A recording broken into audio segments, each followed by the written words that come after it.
ಅಹಮದಾಬಾದ್ನಲ್ಲಿ ಈ ವಿಮಾನ ಪತನದ ವಿಚಾರ ದೇಶ ಕಂಡಂತಹ ಅತ್ಯಂತ ಘೋರ ಘಟನೆ ಇದು. ಅತಿದೊಡ್ಡ ದುರಂತ ಇದು. ಈ ವಿಮಾನ ದುರಂತದಲ್ಲಿ ಕಣ್ಣೀರ ಕಥೆಗಳು ಕೂಡ ಒಂದೊಂದೇ ಹೊರಬರ್ತಾ ಇದೆ. ಒಂದೇ ವಾರದಲ್ಲಿ ಅಣ್ಣ ಅಪ್ಪನನ್ನು ಕಳೆದುಕೊಂಡ ಯುವತಿ. ಲಂಡನ್ನಿಂದ ತೆರಳುವಾಗ ಅಣ್ಣನಿಗೆ ಪ್ರೀತಿಯ ವಿದಾಯವನ್ನ ಹೇಳಿದ್ಲಂತೆ ತಂಗಿ.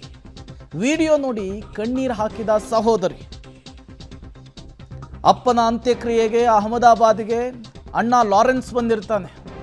ಕಾರ್ಯವನ್ನು ಮುಗಿಸಿ ಮರಳುವಾಗ ವಿಮಾನ ದುರಂತದಲ್ಲಿ ಲಾರೆನ್ಸ್ ದಾರುಣ ಅಂತ್ಯ ಕಂಡಿದ್ದಾನೆ.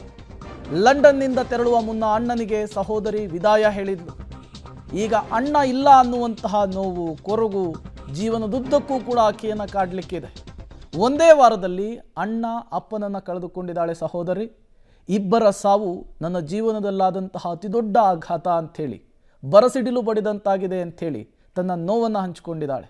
ಅಣ್ಣನ ಜೊತೆಗಿನ ಫೋಟೋ, ಆ ಕೊನೆಯ ಫೋಟೋವನ್ನು ನೋಡಿ ಬಿಕ್ತಾ ಇದ್ದಾಳೆ, ಕಣ್ಣೀರಿಡ್ತಾ ಇದ್ದಾಳೆ. ಆ ವಿಡಿಯೋವನ್ನು ಕೂಡ ನೀವು ಗಮನಿಸ್ತಾ ಇದ್ದೀರಿ. ಈ ದುರಂತದಲ್ಲಿ ಕಣ್ಣೀರ ಕಥೆಗಳ ಸರಣಿ ನಿಲ್ಲೋ ಹಂಗೆ ಕಾಣಿಸ್ತಾ ಇಲ್ಲ. ನೀವೀಗೇನು ಫೋಟೋವನ್ನು ಗಮನಿಸ್ತಾ ಇದ್ದೀರಿ, ಇದು ಲಂಡನ್ ಏರ್ಪೋರ್ಟ್ನಲ್ಲಿ ಕೊನೆಯದಾಗಿ ಸಹೋದರಿಯ ಜೊತೆಗೆ ತಾಯಿಯ ಜೊತೆಗೆ ಲಾರೆನ್ಸ್ ತೆಗೆದುಕೊಂಡಂತಹ ಫೋಟೋ. ಇಂಡಿಯಾಕ್ಕೆ ಬಂದು ವಾಪಸ್ ಲಂಡನ್ನಿಗೆ ಹೋಗುವಂತಹ ಸಂದರ್ಭದಲ್ಲಿ ದುರಂತ ಆಗಿದೆ. 241 ಜನರ ಪೈಕಿ ಲಾರೆನ್ಸ್ ಕೂಡ ದುರಂತ ಅಂತ್ಯವನ್ನು ಕಂಡಿದ್ದಾರೆ. ಈ ಸುದ್ದಿ ಕುಟುಂಬಕ್ಕೆ ಗೊತ್ತಾಗ್ತಾ ಇದ್ದ ಹಾಗೆ ಶಾಕಿಗೊಳಗಾಗಿದೆ ಇಡೀ ಕುಟುಂಬ. ಕೊನೆಯದಾಗಿ ಸಹೋದರನ ಜೊತೆಗೆ ತೆಗೆಸಿಕೊಂಡಂತಹ ಫೋಟೋವನ್ನು ನೋಡಿ ಇವತ್ತಿಗೂ ಈ ಕ್ಷಣಕ್ಕೂ ನನಗದನ್ನು ಅರಗಿಸಿಕೊಳ್ಳೋದಕ್ಕಾಗ್ತಾ ಇಲ್ಲ. ನನ್ನ ಅಣ್ಣ ನನ್ನ ಜೊತೆಯಲ್ಲಿ ಇಲ್ಲ ಅನ್ನೋದನ್ನು ನಂಬೋದಕ್ಕಾಗ್ತಿಲ್ಲ ಅಂಥೇಳಿ ತಂಗಿ ಇಡ್ತಾ ಇರುವಂತಹ ಕಣ್ಣೀರು. ಯಾವ ರೀತಿಯಲ್ಲಿ ಅವರು ತಮ್ಮ ನೋವನ್ನು ತೋಡ್ಕೊಳ್ತಿದ್ದಾರೆ ಅನ್ನೋದನ್ನು ಗಮನಿಸ್ತಾ ಇದ್ದೀರಿ. ಫೋಟೋ ನೋಡ್ತಾ ಇದ್ದ ಹಾಗೇ ಅಳೋದಕ್ಕೆ ಶುರು ಮಾಡ್ತಾರೆ.